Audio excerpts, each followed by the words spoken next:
신약성경 사도행전 26장 24절로 29절 말씀입니다. 우리 한 목소리로 하나님 말씀을 받들어 읽겠습니다. 같이 한번 큰 소리로 또박또박 말씀을 좀 생각하시면서 읽겠습니다. 같이요, 시작. 바울이 이같이 변명하매 베스도가 크게 소리내어 이르되, 바울아, 내가 미쳤도다. 내 많은 학문이 너를 미치게 한다 하니, 바울이 이르되, 베스도 각하여 내가 미친 것이 아니요 참되고 온전한 말을 하나이다. 왕께서는 이 일을 아시기로 내가 왕께 담대히 말하노니 이 일에 하나라도 아시지 못함이 없는 줄 믿나이다. 이 일은 한쪽 구석에서 행한 것이 아니니이다. 아그리빠 왕이여, 선지자를 믿으시나이까? 믿으시는 줄 아나이다. 아그리빠가 바울에게 이르되, 내가 적은 말로 나를 권하여 그리스도인이 되게 하려 하는도다. 바울이 이르되, 말이 적으나 많으나 당신뿐만 아니라 오늘 내 말을 듣는 모든 사람도 이렇게 결박된 것 외에는 나와 같이 되기를 하나님께 원하나이다 하니라. 아멘. 아멘.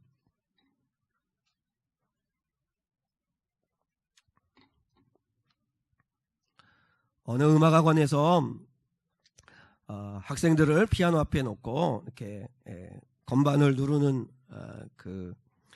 공부를 시키고 있었다고 합니다. 그래서 이제 소를 다 같이 쳐야 되는데, 근데 한 학생이 다르게 쳤다고 그러죠. 그래서 선생님이 그렇게 했다고 그러죠. 미친놈 나와, 이제 그랬다고 그러죠. 하지 말아야 되는데 괜히 해가지고. 오늘 성경이 내가 미쳤도다, 내가 미쳤도다라고 하는 제목입니다. 미쳤다라고 하는 말은 두 가지 의미가 있습니다. 하나는 긍정적인 의미가 있고 하나는 부정적인 의미가 있잖아요. 그러면 어떤 게 부정적이고 어떤 게 긍정적인 건가? 결과가 어떤 결과를 낳는가에 따라 달라집니다. 그죠? 그래서 결과가 파괴적인 결과를 낳는 것이라면 그건 나쁜 쪽에서 미쳤다는 것입니다. 가령 돈에 미친 사람, 게임에 미친 사람, 술에 미친 사람, 노름에 미친 사람, 이건 나쁜 결과를 가져오죠. 파괴적인 그 열매를 가져오는 것들이기 때문에 그건 잘못된 부정적인 미쳤다라고 표현할 때 쓰는 것입니다. 그러나 반대로 좋은 결과를 가져오는 것들이 있잖아요. 생산적 결과를 가져오는 것들이 있습니다. 연구에 미친 사람 때문에 좋은 물건을 만들어냅니다. 에디슨과도 같은 미친 사람이 있어서 이렇게 정말 밤에도 환하게 빛을 발칠 수 있는 전구를 발견하기도 합니다. 라이트 형제처럼 비행기에 미친 사람, 하늘을 알고 싶은 미친 사람이 있어서 이렇게 우리가 비행기를 타고 다니기도 합니다. 운동에 미친 사람이 금메달을 따기도 하고, 또 예술에 미친 사람이 좋은 작품을 만들어내기도 합니다. 그러니까 어떤 결과를 만들어내냐에 따라서 내가 정말 좋게 미쳤구나, 그렇지 않구나라고 할 수 있다는 것이죠. 근데 오늘 사도 바울은 예수에게 미친 사람이다라고 하는 말을 들었습니다. 예수에게 미친 사람. 그러니까 예수에게 미친 사람이라면 그 결과도 생산적인 열매를 맺는 거겠지요. 오늘 24절의 말씀을 한 번만 더 같이 읽겠습니다. 오늘 본문 24절입니다. 시작. 바울이 이같이 변명하매 베스도가 크게 소리내어 이르되, 바울아, 내가 미쳤도다. 내 많은 학문이 너를 미치게 한다 하니. 지금 바울은 죄수의 몸입니다. 온 몸이 지금 이렇게 결박되어 있습니다. 로마 황제에게 재판을 받기 위해서 지금 로마로 압송되어서 가는 과정에 있습니다.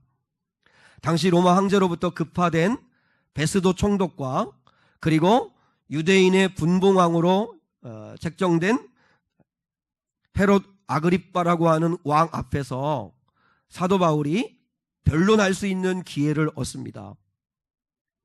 이 베스도 총독이 이제 황제에게 이 바울을 보내면서 그 사건에 대한 경위를 정확하게 보고해야 되기 때문에, 그래서 아그리빠라고 하는 그 구약 성경에 대하여 정통한 아그리빠 왕과 함께 이제 사도 바울을 재판하는 그런 과정이 오늘 본문입니다. 바울이 변론할 수 있는 기회를 얻었습니다. 보통 사람이 변론할 수 있는 기회를 얻으면 다 석방을 하기 위해서 목적을 가지고 변론할 수 있지 않습니까?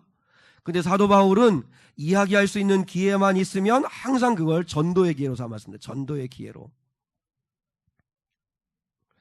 그래서 오늘도 변론할 수 있는 기회가 있어서 자기가 억울하다, 나는 죄가 없다 이러면서 자기의 석방을 대변한 것이 아니라 그 좋은 기회에 베스도 총독과 그리고 아그리빠 왕 앞에서 그리고 많은 유대인들이 지켜보는 가운데서 예수를 전하는 기회로 삼습니다. 저는 이 모습이 우리 성도들의 모습이어야 한다고 생각합니다. 우리가 이 땅을 살아가는 모든 건 하나님이 기회로 주신 것들입니다. 하나님이 주신 기회를 나 자신의 입신양명이나 아니면 이익만을 위해 사는 자는 그리스도인이라고 말할 수 없습니다. 모름지기 그리스도인이라면 자기의 삶을 전도의 기회로 삼는 자가 그리스도인입니다. 여러분, 하나님께서 이제 아까 우리 엄지사님도 기도하셨지만 새학기를 맞아서 이제 친구들을 만날 수 있는 기회를 주신 것도 하나님께 전도할 수 있는 기회로 삼으라는 것이죠. 또 가족으로 만난 것도 하나님이 그걸 전도의 기회로 삼은 거죠. 동료들을 직장에서 만나는 것도 그들의 영혼들을 구원하기 위한 기회로 삼는 것, 그게 주님의 마음이고 그게 바울이 가진 마음이에요. 사도 바울은 예수를 믿고 난 뒤에도요, 얼마든지 예수님을 잘 믿으면서도 똑똑하고 많이 배웠으니까 그 당시에 국회의원이라고 할 수 있는 사내들인 공회원이 되어서 나라를 다스리는 일을 할 수도 있습니다. 아마 촉망되는 사람이었습니다. 안 그러면 자기 스승 가말리엘처럼 이렇게 제자들 거느리면서 학교 세워서 그래서 생활할 수도 있습니다. 그런데 바울은 예수를 믿고 그 자유로 복음을 전하는 자가 되었습니다. 복음을 전하는 자, 주를 위해서 살아가는 자가 되었다는 것입니다. 우리도 하나님께서 우리에게 주신 자유를 자기 이익을 구하지 말고 남의 유익을 구하는 자들, 그리고 모든 만남을 섬김으로 전도의 기회를 잡는 자가 그리스도인이 아닐까 하는 생각을 합니다. 저를 향한 성도들이 그런 마음이 좀 회복될 수 있기를 축복합니다. 자, 한번 생각해 보세요. 당시의 최고의 권력자 베스도 총독, 그리고 유대인의 왕 헤롯 아그리빠, 그리고 많은 유대 지도자들, 그리고 거기에 또한 로마 군인들, 그 수많은 사람들이 둘러서 있는 그 자리에서 사도 바울이 변론한 내용이 뭐냐면 복음을 전합니다. 복음을. 근데 사도 바울이 전한 복음의 내용이 뭔가 하는 게 중요하죠. 자, 저를 보세요. 우리 청년들도 이사가 범현이하고 목사님, 박목사님. 내가 지금 전하는 자는 나사렛 예수다. 나사렛 예수. 그 나사렛 예수를 유대인의 제사장들과 그리고 유대인들이 빌라도 총독에게 넘겨주어 가지고 십자가에 달아 죽였다. 그런데 그 예수는 바로 구약 성경에 이미 예언되어 있는 대로 하나님이 보내신 메시아였다. 그런데 나도 처음에는 못 알아봤다. 그러나 그 예수가, 나는 예수를 핍박하는 자였고, 그리고 예수를 믿는 자들을 다 잡아다 옥에 가두려고 다메섹으로 가는 길이었는데, 그런데 낮 12시 정오에 강력한 빛이 우리 일행을 덮었고 그 가운데 내가 주님의 음성을 들었다. 주님이 나를 만나셨다. 바울아, 바울아, 사울아, 사울아, 네가 왜 나를 핍박하느냐. 내가 분명히 예수를 만났다. 그 유대인들이 예수를 십자가에 달아 죽였지만 하나님이 그 예수를 다시 살게 하셨다. 여러분 생각해 보십시오. 아니, 하나님이 죽은 자 가운데서 왜 사람을 살려내지 못하겠습니까? 왜 부활이 이상한 것이라고 생각을 합니까? 그렇지 않습니다. 그러면서 이야기합니다. 그리고 나는 그 예수를 내가 만났습니다. 그리고 그 예수님이 지금 나와 함께하고 있습니다. 나는 그 예수님을 전하고 있습니다. 내가 전에는 어둠 가운데 살았는데, 그런데 그 빛 대신 주님이 내게 오셔서 나를 빛으로 인도해 주셨습니다. 내가 예전에는 사탄의 권세, 죄의 권세 아래서 내 정욕만을 위해, 욕심만 위해 살던 나였는데 이제 하나님께로 나를 돌아오게 하셨습니다. 그래서 나는 그 예수를 전하는 전도자가 되어서 지금 이 자리에 서 있는 겁니다.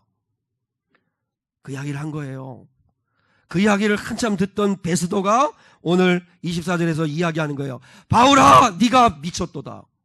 바울아, 네가 미쳤도다.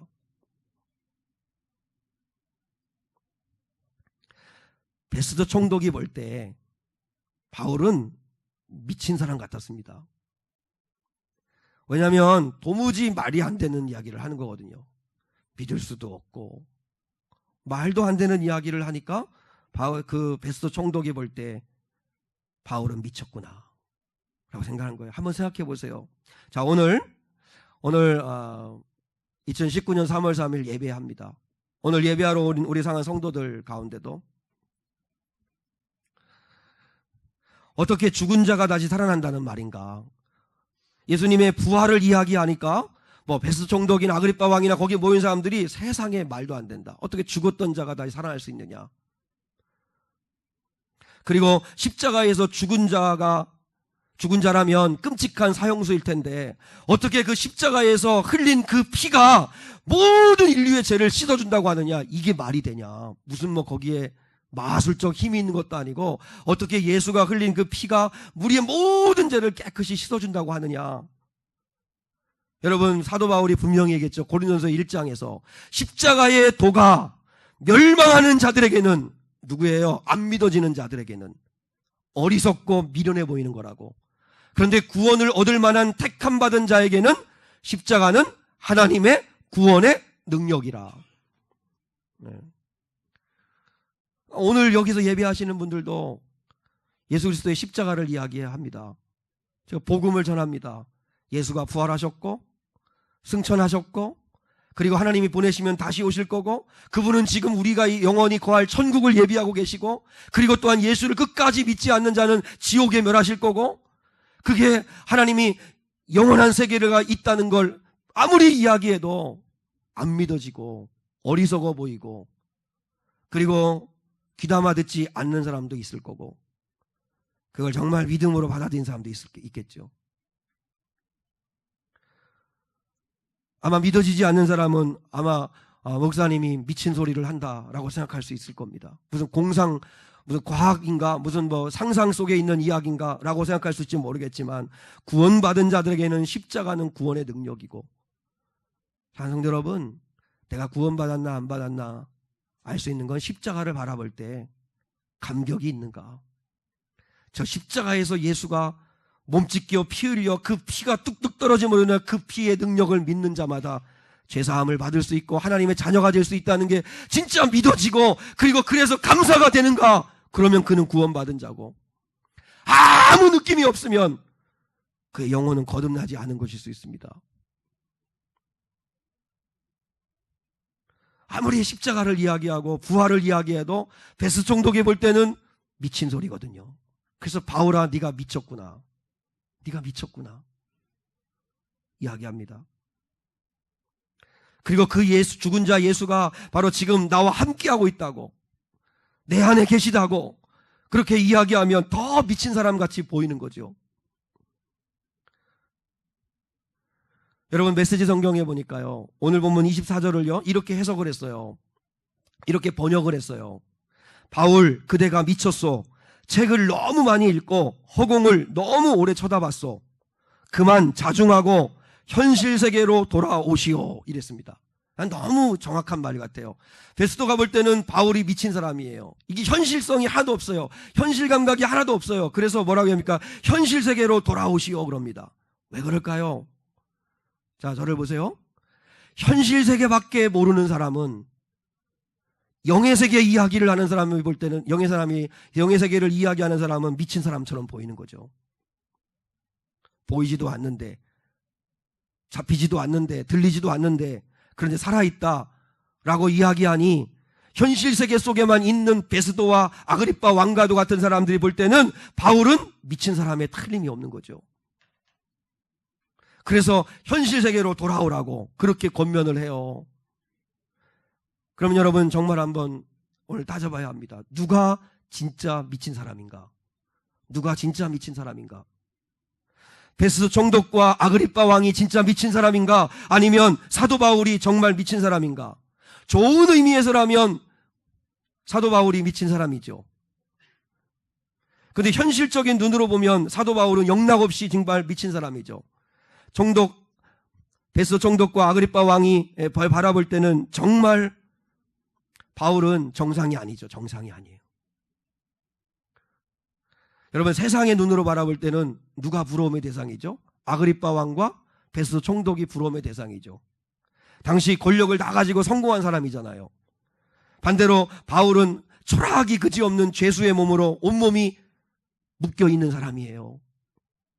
그러니 세상 사람들이 바라볼 때, 주변에서 바라볼 때 바울이 정상이 아니구나 라고 생각을 할 수 있습니다. 그런데 영의 눈으로 보면, 영의 세계로 보면 바울이 정상입니다. 그리고 총독과 아그리빠 왕이 미친 자입니다. 왜냐하면 정말 알아야 할 영원한 세계의 가치를 모르고 있기 때문입니다. 현실세가 전부인 줄 알고 살아가는 불쌍한 사람들이기 때문입니다. 그럼 우리 성도들은 어떠십니까? 부자와 거지 나사로 이야기 아시죠? 너무 잘 아는 이야기입니다.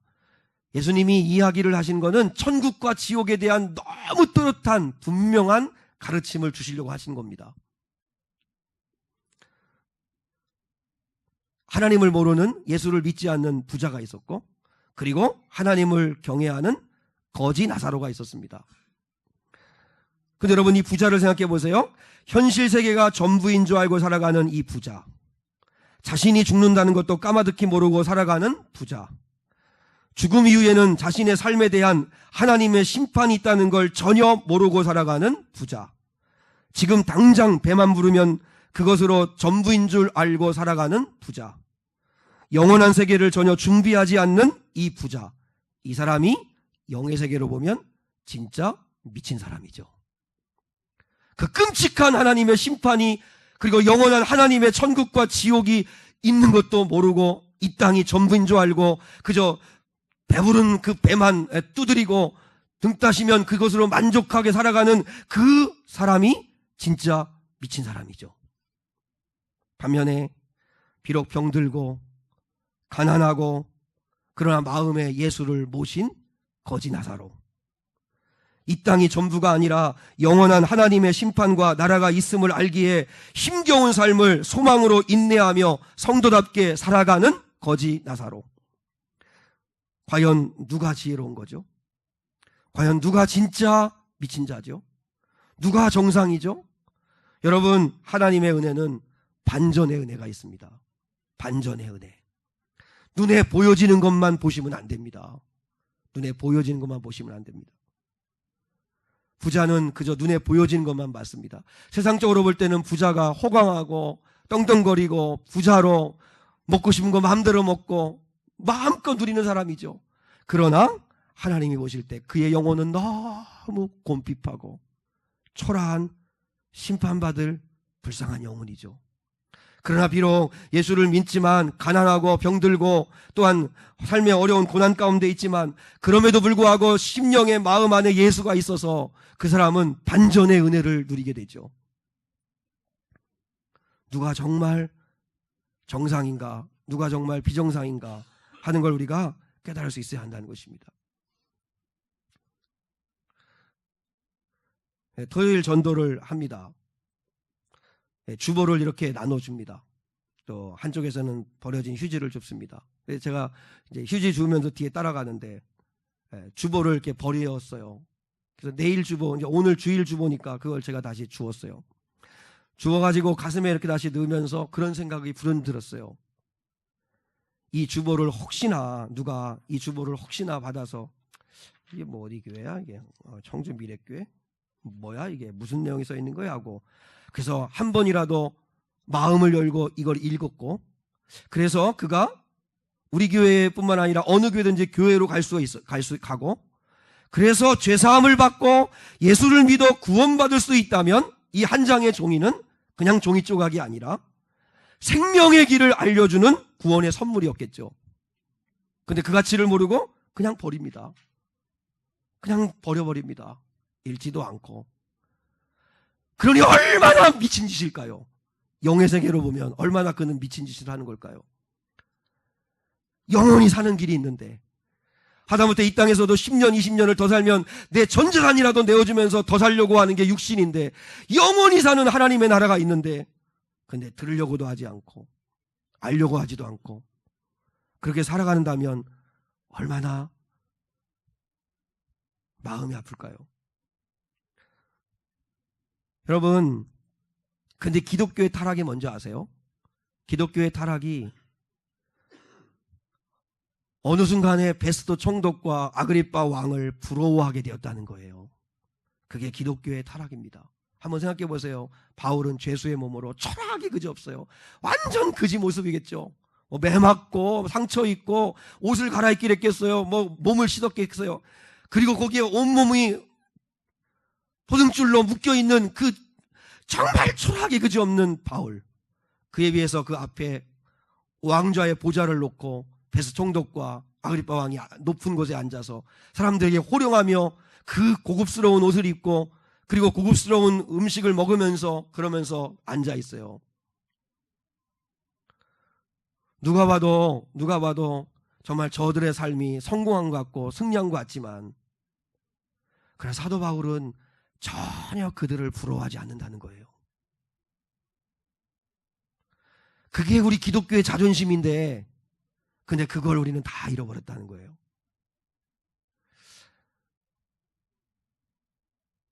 서로 인사 한번 할까요? 네? 여러분, 교회가 한때 이렇게 이제 사람들을 이렇게 전도해야 되니까 지금도 마찬가지인데 전도를 하려고 하다 보니까 교회 문턱을 낮췄어요.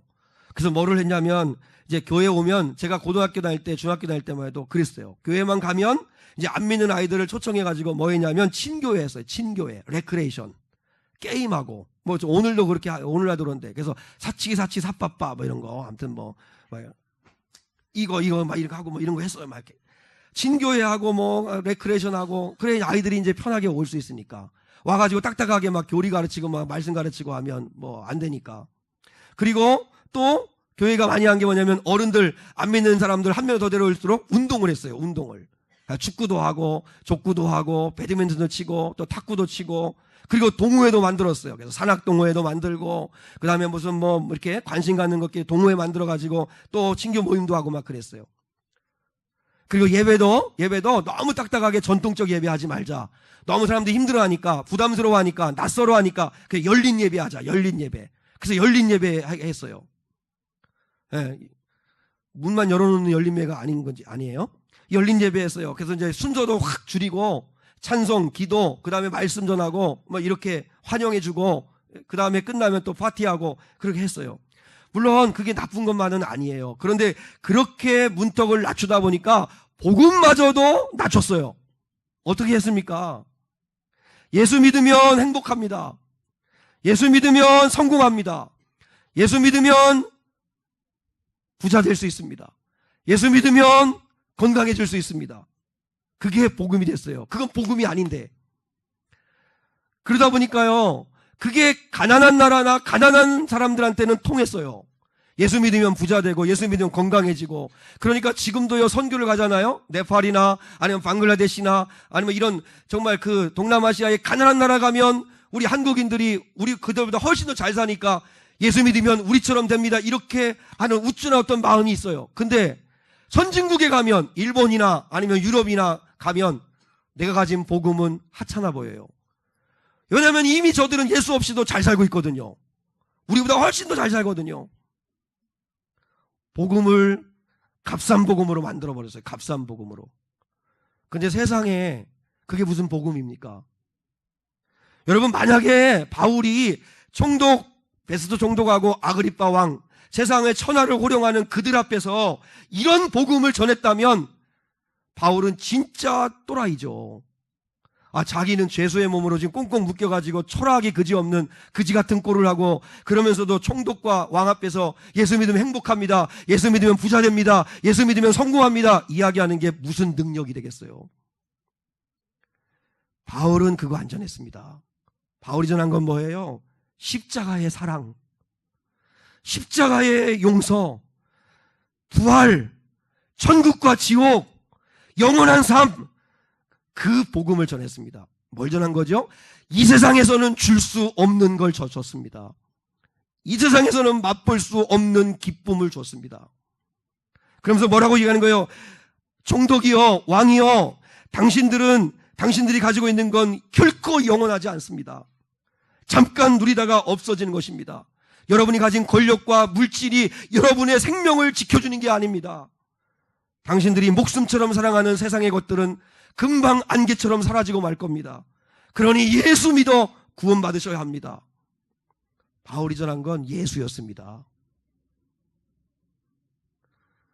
한번 생각해 보세요. 우리는요, 내가 가난한데, 나는 병들었는데, 내 꼴이 뭐 초라한데 누구한테 전도를 해? 왜 그렇죠? 왜 그런 생각을 하는 거죠? 그 생각 속에는 예수 믿으면 잘 돼야 되는 건데, 예수 믿으면 부자 돼야 되는 건데, 예수 믿으면 우리 아들이 척척척 대학교 가고 직장 얻고 잘 풀린다는 얘기를 해줘야 되는데, 그건 가짜 복음입니다.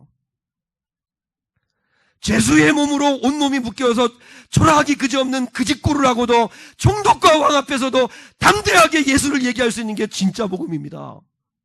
근데 우리는 이런 자신감이 있냐 이거예요. 이런 당당함이 있냐는 거예요. 이게 진짜 교회의 능력인데 교회의 능력을 다 낮춰버렸어요. 오늘 여러분 29절을 보세요. 29절 한번 같이 읽어요. 자, 정신을 차리고 같이 한번 읽습니다. 시작. 바울이 이르되 말이 적으나 많으나 당신뿐만 아니라 오늘 내 말을 듣는 모든 사람도 다 이렇게 결박된 것 외에는 나와 같이 되기를 하나님께 원하나이다. 대단하지 않습니까? 지금 그 그림을 여러분이 그리면서 한번 상상해 보세요. 바울이 뭐라고 하는 거예요? 총독과 왕 앞에 내가 이렇게 결박된 것 외에는 당신들도 나와 같이 되기를 하나님께 원하나이다. 당당하죠. 당신들도 나처럼 예수에게 미치기를 원합니다 하는 거죠. 지금 당신들이 가지고 있는 권력과 힘과 그 행복이라고 붙잡고 있는 그것들, 그게 진짜 행복이 아니고 내 안에 지금 살아계신 예수 그리스도, 사망 권세에 계시고 부활하신 예수 그리스도, 그 예수 앞에 나와 회개하고 그 예수의 보혈의 능력을 믿고 나올 때 영원한 생명을 얻고 참된 행복을 비로소 얻을 수 있다고. 그 십자가의 사랑, 십자가의 구원, 부활의 능력, 천국의 복음, 그걸 바울이 담대하게 전합니다.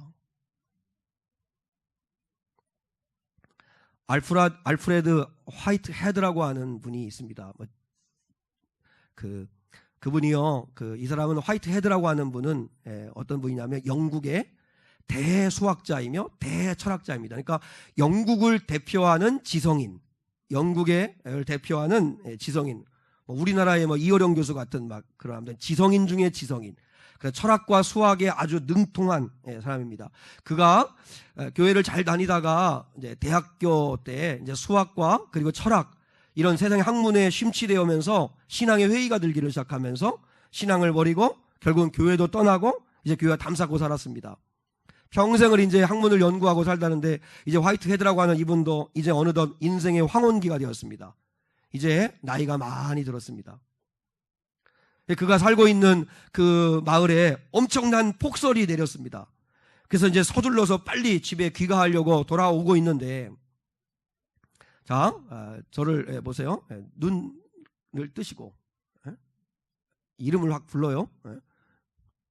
잘 들으셔야 합니다.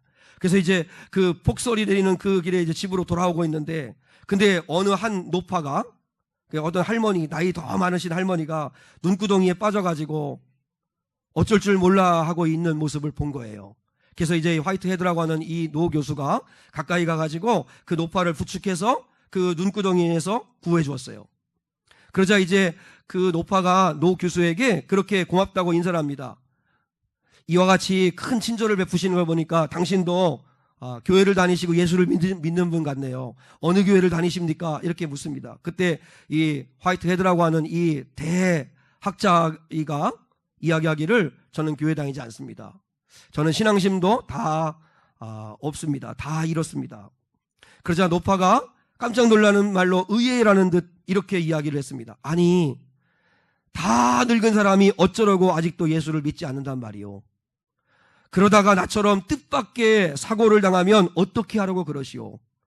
나는 저 눈구덩이 속에서 죽는 줄 알고 계속해서 열심히 하나님을 찬송하고 그리고 기도하고 있었어.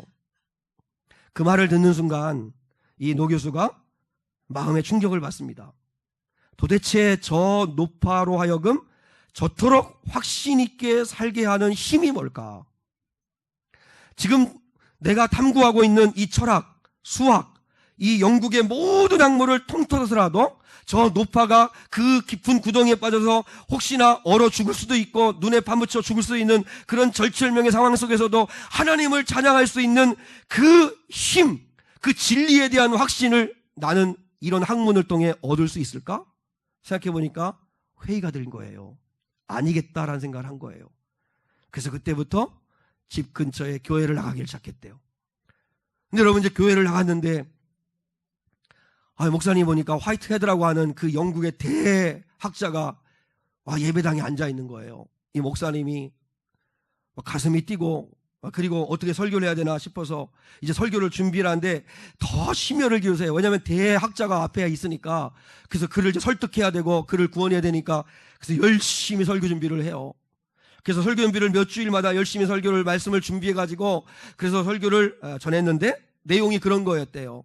철학과 신앙의 대화, 그 다음에 수학과 신앙의 만남, 그 다음에 예술을 통한 존재론적 의미, 이러면서 이제 아무튼 그 대석학을 앞에 놓고 설교하려고 하니까 자기 나름대로 좋은 설교라고 생각하고 아무튼 열심히 공부를 해가지고 그래서 설교를 했다는 거예요. 근데 이제 어느 날이 되었는데 노 교수가 목사님을 찾아왔대요.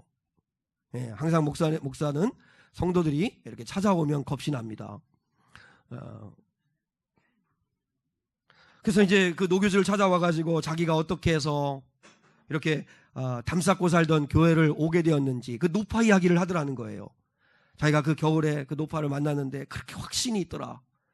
그래서 그 얘기를 하면서 그러면서 목사님께 정중하게 이렇게 얘기했대요. 목사님, 아무래도 목사님께서 요즘 설교하시는 내용은 제가 목사님보다 전문일 것 같습니다.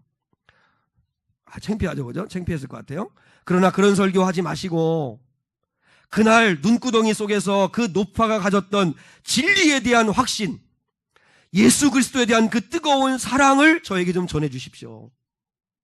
그 깊은 죽음의 그 구렁텅이 속에 빠져 있었던 그 웅덩이 속에 빠져 있었던 그 할머니가 여전히 기쁨 가운데 확신 가운데 있을 수 있는 그 힘, 그걸 좀 가르쳐 주세요. 그걸 좀 가르쳐 주세요. 여러분, 교회의 능력은 이겁니다. 깊은 웅덩이 속에 빠졌을 때도 찬양할 수 있는 힘.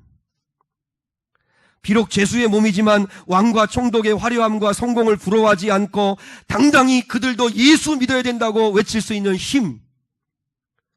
나는 이렇게 가난하고 초라한데 누가 누구한테 복음을 전해, 그렇게 생각하지 않는 것입니다. 현실 세계에서 성공하는 것만이 전부가 아니라 영원한 하나님의 세계가 있다는 것을 알고 담대하게 기쁨 가운데 살아가는 힘. 반전의 은혜가 있음을 알고 지금 고난의 웅덩이 속에 빠져 있어도 절망하지 않을 수 있는 힘, 그리고 원수도 용서할 수 있는 힘, 환난 중에도 기뻐하고 감사할 수 있는 모습을 보여주는 힘, 세상이 줄 수 없는 기쁨을 누리는 힘, 그 힘을 보여줘야 한다고요. 그건 예수님에게 오는 겁니다. 예수님을 진짜 사랑하면 이 힘을 누릴 수 있어야 합니다. 나 오늘 청년들에게, 오늘 정호나 이삭이나 범현이나 우리 또 제일 어린 우리 진현이나 또 그 다음에 우리 민기, 한번 여러분 생각해봐. 주영아, 한번 여러분 생각해봐요. 여러분 인생에 코치가 있어야 돼. 코치가. 그 대단한 그 유명한 스포츠 스타들도 다 코치가 있어요. 코치가 있어가지고 이렇게 해라 저렇게 해라, 그리고 함께 뛰고 함께 훈련하면서.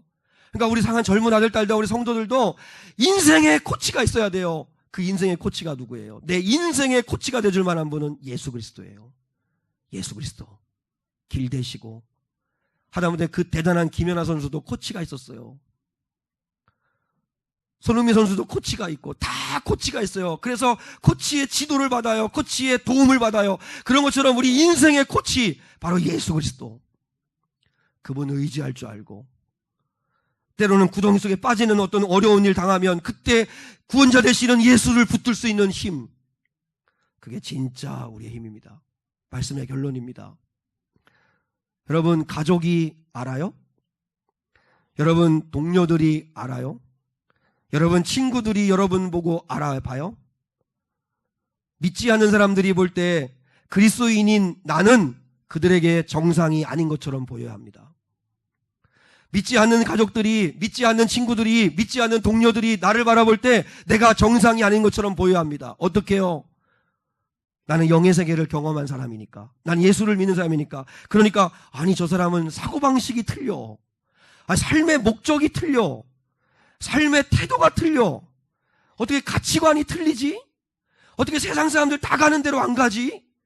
어떻게 저렇게 죄악을, 유혹을 물리치지? 주변 사람들이 알아봐야 합니다. 저 사람은 예수에게 미쳤구나, 저 사람은 예수에게 사로잡혔구나, 저 사람은 예수 만난 사람이구나. 예수 만나면 달라집니다. 내가 오늘 아동부 설교 때도 이야기했지만, 하다못해 사는 여러분, 제가 혼자 집에 있을 때하고 하다못해 율정이니 현민이 이런 어린아이가 우리 집에 와서 같이 있기만 해도 내 말, 행동이 달라집니다. 그 조그만 아이 하나 의식하려고 달라지는데, 우리 주님을 모셨다면서요, 우리 주님이 함께 하신다면서도 말도 바뀐 게 없고, 내 성질도 여전히 그대로고, 여전히 미워하고, 여전히 자기 이익밖에 모르고, 자기 고집대로 살고, 그리고 조금 더 손해 안 보려고 하고, 그러니까 이 깍쟁이처럼 살고, 그러면 누가 알아보겠습니까? 바울은 베스도 총독하고 아그리빠 왕이 대번 알아봤습니다. 네가 미쳤구나, 네가 미쳤구나. 여러분, 우리 예수 믿는 사람들은요, 죄수의 몸인 그 바울의 초라한 모습 속에서도 당당히 예수를 이야기할 수 있는 자가 되어야 합니다. 여러분, 총독 앞에, 세상 사람들, 성공한 사람들 앞에 기죽지 마십시오. 쫄지 마십시오. 우리가 가진 건 진짜 생명을 가졌습니다. 진짜 복음을 가졌습니다. 진짜 능력을 가졌습니다. 그 예수가 나와 함께 하십니다. 오늘 우리 설교를 들은 우리 성도들이 얼마나 오늘 말씀을 알아들으시고 마음의 믿음으로, 뜨거움으로 오셨을까 참 기대가 되는데, 저는 사랑하는 성도들을 적당히 주님 사랑하시면 안 됩니다. 우리 주님도 우리를 미친 듯이 사랑하셨습니다. 하늘 보자 다 버리시고, 멸시, 천대, 조롱, 비난, 멸시 다 받으시고, 우리 살리시겠다고 십자가에 우리 위해 죽으셨습니다. 미친 사랑입니다. 그러면 우리도 주님을 좀 미친 듯 사랑해 봐야 되지 않습니까? 적당히 사랑해서 안 됩니다. 적당히 기도해서도 안 되고요, 적당히 헌신해서도 안 되고, 이왕 한번 주님을 사랑하는데 미친 듯이 사랑해 봐서 주님 주변 사람들이 알아야 합니다. 저 사람은 미쳤구나. 좋은 의미에서 미친 것. 그런 저와 여러분이 될 수 있기를 주님의 이름으로 축복합니다.